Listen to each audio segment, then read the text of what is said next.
Assalamualaikum warahmatullahi wabarakatuh. Perkenalkan, nama saya Dwi Nur Firmanto. Saya dari Universitas Amikom Yogyakarta. Pada podcast kali ini saya akan membahas apa itu inner beauty. Ya, meskipun pembahasan ini tidak cocok untuk saya karena saya cowok, saya tertarik untuk membahas ini karena saya melihat banyak perempuan yang belum paham atau malah tidak tahu apa itu inner beauty. Oke, langsung saja.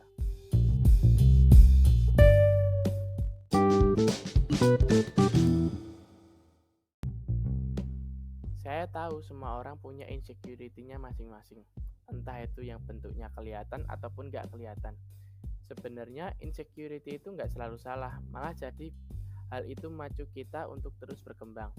Tapi tetap aja yang namanya insecure ya insecure, pasti rasa nggak pede, malu atau apapun itu bakal sedikit banyak pernah kita rasain. Tapi sadar nggak sih, ada satu hal yang perlu bener-bener layak buat dapat perhatian kita. Pasti kamu udah nggak asing lah sama yang namanya inner beauty. Buat yang nggak tahu, inner beauty didefinisikan sebagai kecantikan yang ada dalam diri manusia, yang menghasilkan pribadi menawan dengan kehidupan yang positif dan produktif. Sering dengar nggak sih kalau hal-hal yang munculnya emang bener-bener dari diri kita sendiri, itu punya peran atau power yang kuat banget sama apa yang bakal terjadi di kehidupan kita. Kalau kita udah punya kekuatan sendiri di dalam jiwa kita, pasti pengaruh negatif orang bakal susah banget tuh masuk. Gak masalah kamu gak cantik ataupun belum berhasil, selama kamu punya inner beauty yang kuat, hidup bakal kerasa fine-fine aja.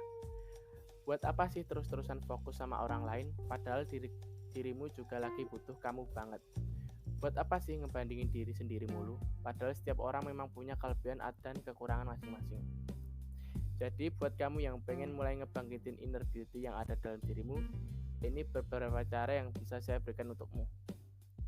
Nah, yang pertama adalah berpikir positif. Kelola pikiran kamu yang baik, jangan terlalu overthinking, jangan terus-terusan netting, dan selalu optimis. Kalau kata orang sih, musuh terjahat adalah pikiran kamu sendiri.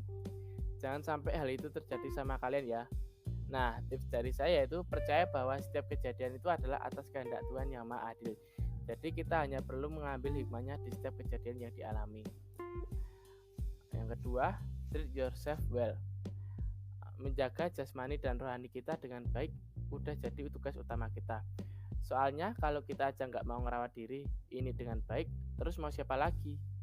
Selain itu, menjaga hubungan baik antara kita dan Sang Pencipta jadi salah satu hal yang membantu banget. Ya, soalnya cuma Tuhan kan yang benar-benar bisa nolong diri kita. Nah, yang terakhir, bangun hubungan baik sama orang lain.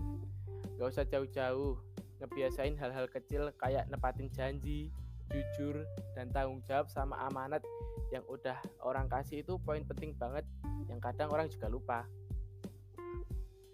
Saya tahu semua itu gak penting, gak gampang buat dilakuin, tapi bukan berarti gak bisa kan.